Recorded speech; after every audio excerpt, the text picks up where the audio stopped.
दोस्तों, विक्रम और बेताल की कहानियां आज से 250 साल पहले महाकवि सोमदेव भट्ट द्वारा लिखे गए काव्य बेताल 25 पर आधारित है, जिसे सबसे पहले रामानंद सागर द्वारा सन 1985 में प्रसारित किया गया था, जिसे प्रत्येक रविवार 4:30 बजे दूरदर्शन पर दिखाया जाता था और उस समय लोगों द्वारा इस सीरियल को काफी ज्यादा पसंद भी किया गया था, जिसका आज भी YouTube पर जलवा कायम है।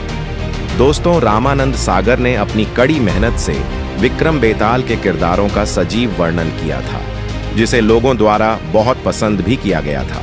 लेकिन इससे जुड़ा एक दिलचस्प सवाल आज भी हमारे दिमाग में घूमता है, और वह यह है कि यदि विक्रम और बेताल की कहानियां यदि सच थीं, तो आखिर विक्रम और बेताल की अंतिम कहानी कौन सी थी, जिसका उत्तर राजा विक्रमादित्य ने दिया था या नहीं?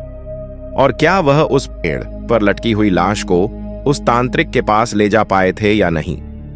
दोस्तों, विक्रम बेताल की अंतिम कहानी से जुड़े कई सवाल हमारे मन में आते हैं, और रामानंद सागर जी ने अपने सीरियल में विक्रम बेताल से जुड़ी वह अंतिम कहानी नहीं बताई, जिसमें इन सभी सवालों के जवाब छुपे हुए थे। और दोस्तों, इसलिए आज का हमारा यह चैनल आपके लिए विक्रम और बेताल की आखिरी कहानी को लेकर आया है, जिसका जवाब राजा विक्रम बेताल को नहीं देते हैं। तो दोस्तों, मैं आपका दोस्त और होस्ट मयंक एक बार फिर से हार्दिक स्वागत करता हूं आपका अपने YouTube चैनल में। दोस्तों, आज का हमारा वीडियो राजा विक्रम और बेताल की अंतिम कहानी को दर्शाता है, इसलिए वीडियो को बिना स्किप किए पूरा देखिएगा। लेकिन दोस्तों, वीडियो पर आगे जाने से पहले यदि आप हमारे चैनल पर नए हैं तो चैनल को जल्दी से सब्सक्राइब कर लीजिए, ताकि ऐसी कोई भी इंटरेस्टिंग वीडियो आपसे मिस ना हो सके। तो दोस्तों, ये कहानी पहुंचती है इस मोड़ पर जब राजा विक्रम ने हमेशा की तरह बेताल को अपने पीछे बैठा लिया था और उस तांत्रिक की गुफा की ओर बढ़ चले। आज की रात ज्यादा भयंकर प्रतीत हो रही थी, मानो कि जैसे सब कुछ थम सा गया हो। तब भी बेताल हंसता हुआ बोलता है, विक्रम, तू भी बड़ा ढीठ है। तू अपनी जिद छोड़ क्यों नहीं देता? जिस तांत्रिक के पास तू मुझे ले जा रहा है वह बड़ा कपटी है, जिस पर राजा विक्रम बहुत ही शांत रहते हैं और कोई भी प्रतिक्रिया नहीं देते हैं। तब बेताल फिर बोला, विक्रम, तू शक्तिशाली है, कर्मठ है, लेकिन बड़ा ढीठ है। चलो कोई बात नहीं, रास्ता लंबा है। आज मैं तुझे एक विचित्र कहानी सुनाता हूं। ध्यान से सुन विक्रम, क्योंकि अंत में इस कहानी से जुड़ा मैं एक सवाल तुझसे पूछूंगा, और अगर तू उसका जवाब देता है तो मैं यहां से उड़ जाऊंगा, और यदि जवाब जानते हुए भी तू चुप रहा तो मैं तेरे सर के टुकड़े टुकड़े कर डालूंगा। अब ध्यान से सुन विक्रम, बहुत साल पहले दक्षिण पंथ में एक मांडलिक राजा राज करता था।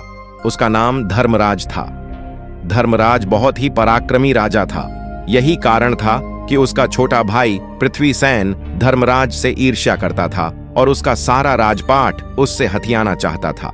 धर्मराज की पत्नी लीलावती को जब अपनी दासियों से इस खबर का पता लगता है कि पृथ्वीसेन गद्दारी कर सकता है, एक दिन रात के समय पृथ्वीसेन धर्मराज का कत्ल करवा देता है। जब धर्मराज के वफादार सेनापति को इस बात का पता चलता है, तब सेनापति सारी बात लीलावती को बता देता है। तब लीलावती अपनी किशोरी पुत्री रूपवती को साथ लेकर अपने पिता के राज्य मैथिली की ओर निकल पड़ती है, और कुछ बहादुर सिपाही भी उसके साथ जाते हैं। जब पृथ्वीसेन को लीलावती के भाग जाने की खबर मिलती है, तब वह अपने सैनिकों को उन्हें ढूंढकर मारने का हुक्म दे देता है, और फिर दोनों सेनाओं के बीच भयंकर युद्ध होता है और उसमें सेनापति भी मारा जाता है। तब लीलावती जैसे तैसे अपनी पुत्री को युद्ध से बाहर निकालकर एक घने जंगल की ओर ले जाने में सफल हो जाती है।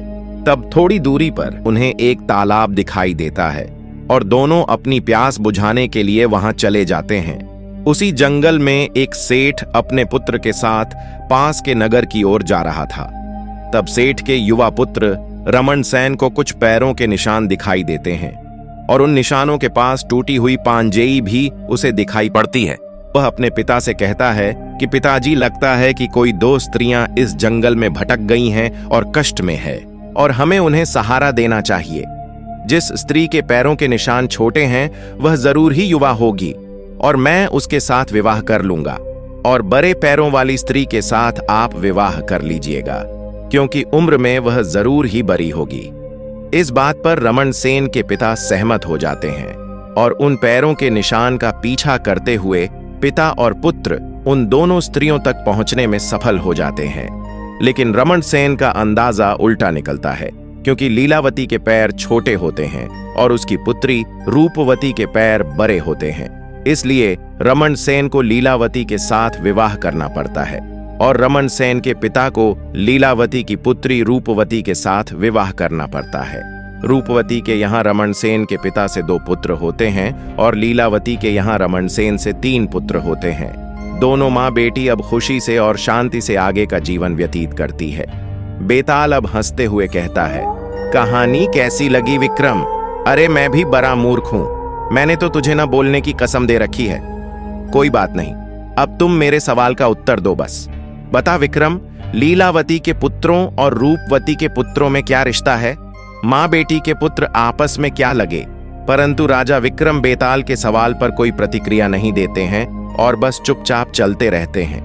बेताल को पता था कि राजा विक्रम को इस सवाल का जवाब भी पता है और बेताल को यह भी पता था कि राजा विक्रम चुप क्यों है, क्योंकि शास्त्रों के अनुसार अगर कोई व्यक्ति अपनी माँ या अपनी माँ की माँ से विवाह करता है तो वह एक महापाप के समान है। यहाँ पर रमण सेन की माँ रूपवती थी, चाहे वो उम्र में छोटी ही क्यों ना हो, और रूपवती की माँ लीलावती थी जो रमण सेन की पत्नी थी। ऐसे महापाप से युक्त रिश्ते अथवा संबंधों का बखान करने से तो अच्छा राजा विक्रम ने अपने सिर के टुकड़े टुकड़े करवाना ठीक समझा, परंतु बेताल सारी बात समझ चुका था।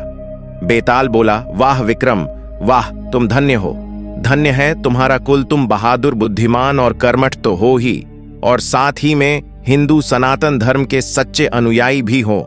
विक्रम, अब मेरी बात को ध्यान से सुनो। जिस तांत्रिक के पास तो इस लाश को ले जा रहा है वह बड़ा ही कपटी है और वह इस लाश को तांत्रिक क्रिया में प्रयोग करेगा, लेकिन इससे पहले वह तेरी बलि भी देगा। वो तुझसे अपने इष्ट देव को नमस्कार करने को कहेगा और जैसे ही तू झुकेगा वह तेरा सर धड़ से अलग कर देगा। वह अपने इष्ट को तेरी बलि देकर और तांत्रिक क्रिया को पूरा कर कर वह इस पूरे विश्व का सम्राट बन जाएगा। तुम्हें किसी भी तरह उसकी यह योजना विफल करनी ही होगी, अन्यथा अनर्थ हो जाएगा। अब मैं इस लाश को छोड़ कर जा रहा हूं, तुम मेरी इस बात को ध्यान रखना। राजा विक्रम इस लाश को उठाए हुए आखिरकार उस तांत्रिक के पास पहुंच जाते हैं। उस तांत्रिक की खुशी का ठिकाना ना था। वाह विक्रम वाह, मुझे पता था तुम इस कार्य में भी जरूर सफल होगे। मेरे इष्ट भी तुमसे आज बहुत प्रसन्न हैं। आओ इन्हें प्रणाम करो। राजा विक्रम को बेताल की बात पता थी। राजा विक्रम बोले, हे बाबा, ये आपके इष्ट हैं, पहले आप मुझे इनको प्रणाम करने की सही मुद्रा बताइए, फिर मैं सही से इन्हें प्रणाम कर पाऊंगा। और तांत्रिक राजा विक्रम की इस बात को माना जाता है, और जैसे ही वह तांत्रिक प्रणाम के लिए अपना सिर झुकाता है, तब राजा विक्रम बिजली की गति से म्यान से तलवार निकालकर तांत्रिक का सर धड़ से अलग कर देते हैं। उस तांत्रिक का सर इष्ट के चरणों में जा गिरता है। तभी इष्ट देव प्रकट हो जाते हैं और बोलते हैं, विक्रम, आज से तुम इस विश्व के सम्राट हो, क्योंकि तुम में ही सम्राट बनने के सारे गुण हैं। विक्रम ने हाथ जोड़कर इष्ट से कहा, देव, मैं चाहता हूं कि बेताल द्वारा बताई गई सारी कहानियां अमर हो जाएं, जिसे सुनकर मानव सीख सके और जन कल्याण हो सके। तब इष्ट देव तथास्तु बोलकर अंतर ध्यान हो गए।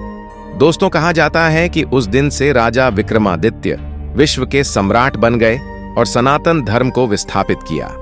तो दोस्तों, ये थी विक्रम और बेताल की आखिरी कहानी, जो कभी टेलीविजन पर नहीं दिखाई गई। दोस्तों, आपको यह कहानी जानकर कैसी लगी हमें कमेंट में जरूर बताएं, और हाँ, वीडियो पसंद आया है तो वीडियो को एक छोटी सी लाइक जरूर कर दीजिएगा।